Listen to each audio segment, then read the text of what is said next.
Welcome to the Dashboard Effect Podcast. I'm Rick Thompson. I'm Kate Everly. So Hey, glad to Kate. be here with you. Yeah. Glad you're joining me today. Interesting topic today. I actually wanted to talk about prepping for sale. Say if you're PE owned, or not PE owned, but very often mid-market companies who are PE owned at some point they're in a 3 to 5 year hold period, something like that. They're going to go to sale. And we see with our clients in that situation that data becomes very important as you get to that point. And so I wanted to just kind of talk through some of that with you today. Definitely. So often when we're talking about being a PE-backed company, we start with the beginning of the hold. It's an exciting period. You've got a lot of energies. There's a lot of desire for change. That's when we see most data projects start to really get teeth. The other time is at exit because, we know the data is critical for that time period. The data room has existed as long as exits have been happening. Right. And increasingly, the expectations seem like they're higher. Just sending through loads of Excel files just doesn't seem to cut it anymore when there's so many better ways for you to respond quickly to requests that are coming through and to respond with depth, an ability to show that not only do you know the answer, but you can provide answers to the next 5 questions that come Yeah, from the follow ups. I think that's right. And what we see is that the whole process goes much more smoothly if you've got those answers at your fingertips so that you're not having to say, okay, we'll have our analysts go work on that and get back to you. If you're actually able to pull up a dashboard right away, if you have consolidated data from all of the add-ons you've done so that you can show you've actually done integrations and can demonstrate that you really have mastery of your business, it just seems to make the whole due diligence process go much better. Yeah, I think we've seen any number of times. You go through QOV, that's a natural part of the process. Other folks are looking at your data, but that's to answer one specific round of questions. When we talk about what good looks like in terms of reporting for this exit process, it really is so much beyond that. It's can I actually show you not just what my top line revenue was, but what did it look like by business unit? Can I show you that I have good coverage across all of my various products, all of the add ons that I have accumulated over the whole period? And then actually really getting down to what was my profitability by product, by service, so I can really make the case and help them align with their thesis for whoever picks up the company in the future. Yeah. So for buyers doing due diligence, that just gives them so much more comfort.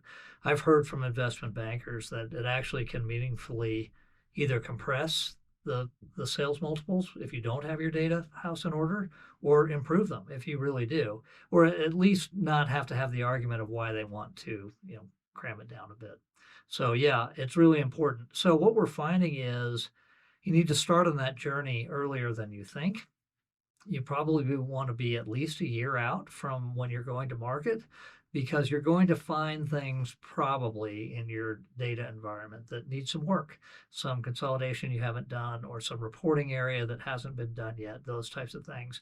Some of our clients who do the best job actually build almost a board level dashboard that has, surfaces all the high level numbers on one dashboard. Then you can drill into much lower and answer, very specific questions that way. One of the things we've been hearing from clients who are in the exit process right now is that, sure, you know that that's going to be for some audience down the line who's going to be really interested in it from an executive level, but your company's going to thank you for that visibility in those 12 months leading up to the sale as well. Yeah. As we're deploying reports right now, we've got very large company approaching $1 billion, 20 companies that they've rolled up at the platform level. As we're releasing new reports into utilization, providing more visibility into all of their various services, regional managers are writing saying thank you. This is Yeah. something I've been craving so I could drive my individual part of the business for years. So it's not just something that is a one time investment. You're going to see returns over those 12 months that continue to make the story better, actually, from a business perspective. It's a really good point. And something that you'll see a lot in these transactions is that the year of the transaction, when you're actually engaged and talking to potential buyers and you have your bankers around, your lawyers, and you're working on the sale, sometimes the business can erode a bit because you're working so much on that. And having your data house in order can really protect against that because you're operating things so well. You're able to see things early, take corrective action, that type of thing, and then really demonstrate to the buyer that, okay, this business is solid as is. We didn't sort of have some big push over the last 2 years to get ourselves ready to sell, and now it's going to slide a bit. So I think we've seen that as well. It really is helpful during that period. And one of the things you said, and when we're talking about the 12-month playbook, certainly that's best case scenario. Give yourself 18 months if you can. But it's also important to say that it doesn't have to be perfect by the time you're actually going to exit. I've seen it be very successful for companies to have made the initial investment, have built the strategy and the roadmap, have that clear vision for how they'll continue to transition into the next hold period and continue executing against that plan. And if they can show that they managed that well, that they made meaningful progress in the time that they did have, that goes a long way. It's not for nothing. Yeah, yeah, that's true. And you're right. If you're literally starting 12 months out, it might be tough to get, to sort of gold star status in terms of data maturity. So you probably want to start earlier. Most of our clients have been with us for a while before they get into that, but often there is a push during that last 12 to 18 months.